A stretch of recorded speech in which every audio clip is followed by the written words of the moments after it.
সম্প্রতি নারায়ণগঞ্জের সিদ্ধিরগঞ্জের ইপিজেড এলাকায় জুট সন্ত্রাসীদের দুই গ্রুপের ঘটে যাওয়া সংঘর্ষের বিষয়ে মহানগর ছাত্রদলের সাবেক সভাপতি সাগর এক সংবাদ সম্মেলনে আত্মপক্ষ সমর্থন করেন।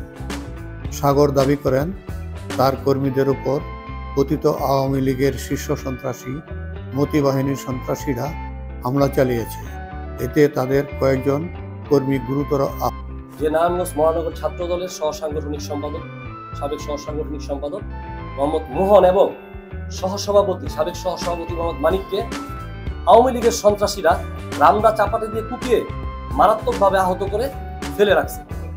আমি শোনার সাথে সাথে ওখান থেকে আমি দ্রুত এলাকার দিকে আসি এবং আসার পরে আমি সরাসরি থানায় অবস্থান করি যে এই ঘটনা যাতে আইনানুগভাবে একটা ব্যবস্থা করা যায়।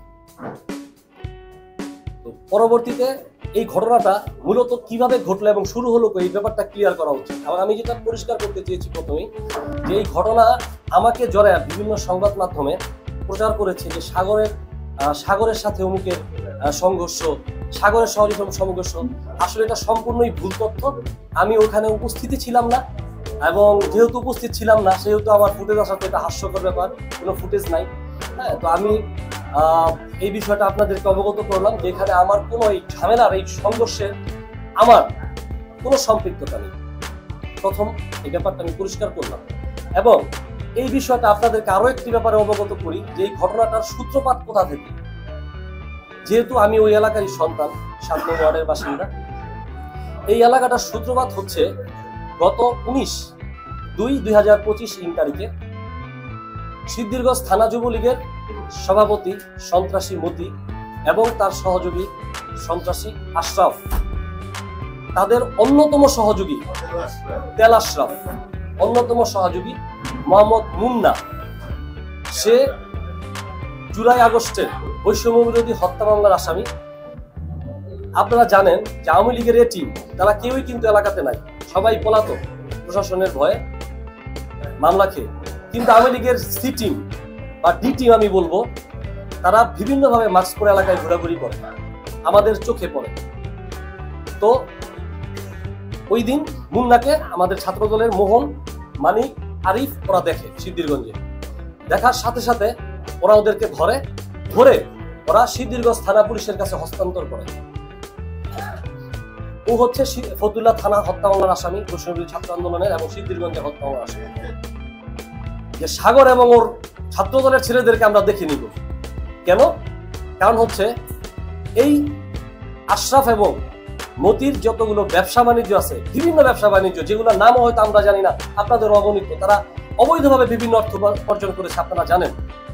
এই ব্যবসাকে নিয়ন্ত্রণ করার জন্য এই মুন্নাকে এবং মুন্নার সাথে আরো কিছু লোকদের দিয়ে তারা নিয়ন্ত্রণ করা এবং টাকা ট্রান্সফার করে।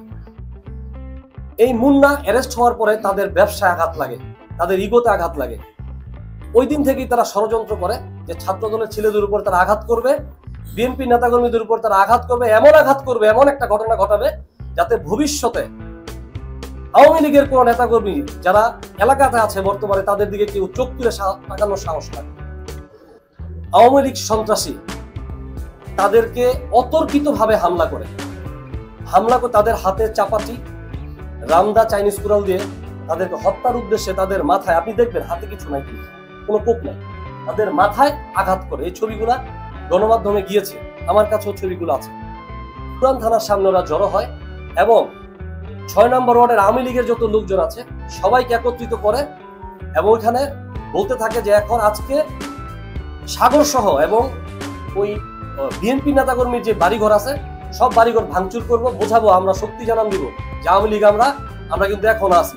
৬ নম্বর ওয়ার্ড আমাদের, এই ওয়ার্ড নিয়ে কেউ কথা বলতে গেলে আওয়ামী লীগ বিএনপি নাই, এখানে আমরা স্থানীয় ছেলে, আমরা এখানে করবো। ওরা হত্যা মামলার আসামি, আওয়ামী লীগের নেতাকর্মী। ওরা এই শক্তি জানান দেওয়ার উদ্দেশ্যে ওরা জড়ো হতে থাকে এবং এলাকার মধ্যে হামলা করবে বলে খবর পায়। যখন এলাকাবাসী খবর পেল, বিএনপি নেতাকর্মীরা খবর পেল, আহতদের আত্মীয় স্বজনরা খবর পেল যে ওদের রক্তাক্ত করা হয়েছে, ওরা বেঁচেছে কিনা তাও তারা জানে না।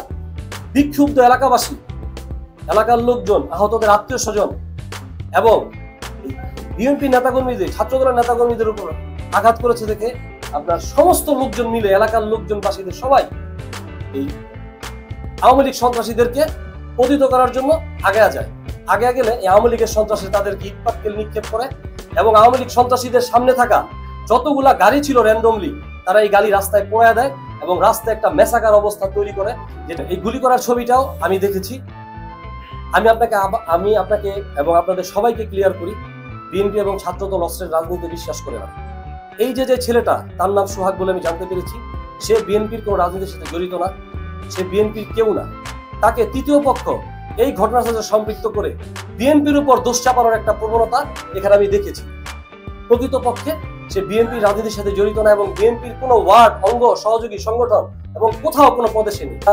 ওরা হসপিটালে ছিল। আমরা আরো তথ্য সংগ্রহ নিচ্ছি যে কারা কারা এখানে জড়িত ছিল এবং ওরা যেহেতু মারাত্মকভাবে জখম হচ্ছে, সবার মাথায় আঘাত, আপনারা জানেন অ্যাটেম্পট টু মার্ডার, মাথায় যদি আঘাত করে